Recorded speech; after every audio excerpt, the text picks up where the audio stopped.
Good morning, everybody. Welcome to the top of the snake. It is a beautiful, quiet morning up here. Been up here like 15 minutes, haven't seen a single car. This is the brand new Audi S3. I reviewed the A3 last year, and I didn't love it. It wasn't particularly inspiring to drive, and you had to kind of load it up with options to get its Audi-ness. It was sort of it felt like a little bassy in the base version. And so the S3, I'm really excited about because it looks the business. It's with the body kit, with the wheels, with the accents. It looks really good, especially in this Sepang blue color. First and most importantly, USB ports. It's only for charging, but the Bluetooth is really good. Audi's MMI is good, and I can charge my phone on a USB port. Thank God. So let's put that away, and thank you, Audi, for listening to us. So let's go for a drive, shall we? Under the hood is a 2-liter turbocharged 4-cylinder, basically Golf R setup. Let's get off there. Yeah, there are some controls. You can set up the car however you want. It comes with comfort, automatic, and dynamic mode, which is exactly as you think it is. Dynamic is super sport, comfort is super soft, and then you've got your individual settings, and you can set everything from the engine and steering response. It's electric power steering, so it does actually change how the weight of it. The damper control, it has magnetic dampers. You can change the engine sound. It has baffles in the exhaust that give it a bit of a different sound. So I'm gonna go, because we're driving quickly, I'll go to dynamic, which is the full beans sport. We'll go into manual mode. Dual clutch is the only gearbox available. And let's look for traction control. Where are you, traction control? There you are. All right, ESC sport, ESC off. All right, let's go for a drive. 300 horsepower and 280 pound-feet of torque. Turns in really nice. Oh, the steering is very direct. Let's cut the curb and see how that goes. There it is.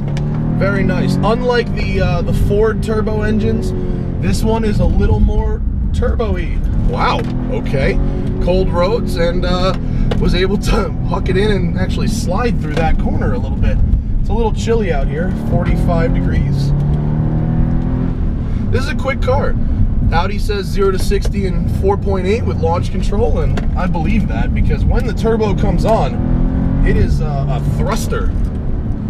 But yeah, higher up in the RPM band. It's not that 2,000 RPM shove like you get in the Fords. It's the 3,000, 4,000, 5,000 RPM peakiness. Gear changes are very immediate. Sound isn't exactly what I would call inspiring, but it gets the car going. I love the steering. Not a big fan of the flat bottom wheel, even though it's directly out of the R8. I just think if you don't need the space, you might as well make it round. I love the size of the car. It is the right size, and it points to Audi for selling us a fun, cool car that is the right size. Back seat's a little snug, but up front, it's actually quite roomy and airy. There's a lot of space down by my knees here. It feels, for at least if you have 2 big people in the car, very roomy in the front. These seats will be familiar to anyone who's driven an S4 or RS4 of the B7 variety.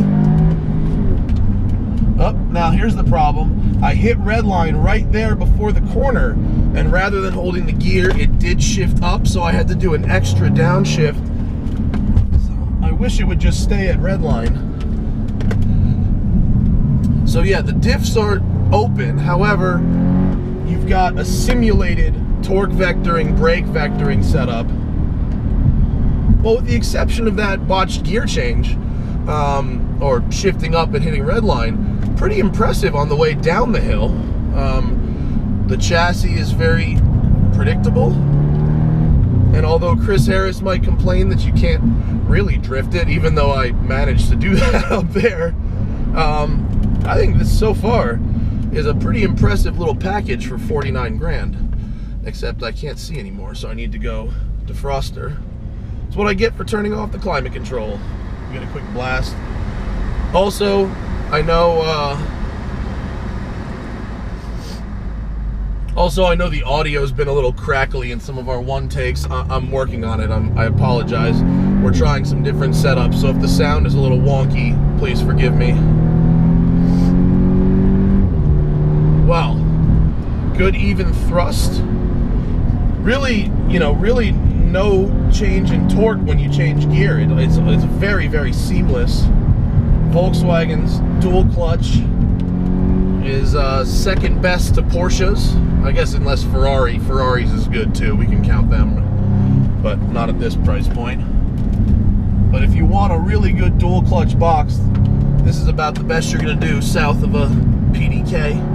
This corner usually shows understeer, and there it is, but it comes around, little application of throttle, and it sent the power to the back and brought it around. The brakes are really good, nice firm pedal. Can be a little touchy when you're driving slowly, but when you're driving fast, it's right there for you. Oh, speaking of driving slowly, probably my least favorite part of this car is going slowly over a speed bump at an angle. There is no setting in the car that makes that bearable, and God help you if you do that with a cup of coffee in your hand. Be prepared to shell out for an interior cleaning. Really nice through that section, very predictable.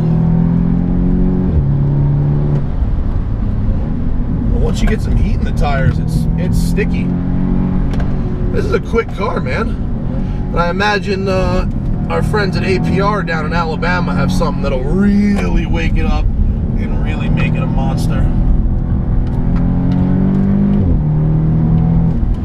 It's easy to drive, it's fast. I really like this car as a daily in the city. It's really easy to park, it's really easy to see, the backup camera is good. I have a lot of nice things to say about this car. I genuinely really enjoy it. It's essentially a Golf R drivetrain underneath an Audi body, and when you get the Audi body fully loaded with the dual climate controls and the good gauges and the good seats, this is a good looking, good feeling, good driving little car. So, is it worth the premium over the Golf R? I mean, probably if you've got it. Is it better than the M135, which is essentially the same price? Depends. Do you need the all-wheel drive? Do you need easier access to the back seat? And do you need a manual gearbox? If you don't need all-wheel drive, you don't need a back seat, and you don't need a manual gearbox, I think this is a very viable option. If you must have manual, if you must have rear-wheel drive, you're not going to like this car very much. But I like it. I'm a pretty big fan, actually. I think as a well-rounded kind of do-everything car that's not as big as the S4, it's not as understeery as the S4, and it's a nice place to be. It's a nice car. I think they've done very, very well here. So yeah, if you're into Audis and you miss the size of the B5 Audis, this is about that size. And neat little car. Go have yourself a test drive because at 49 grand out the door, I think this is a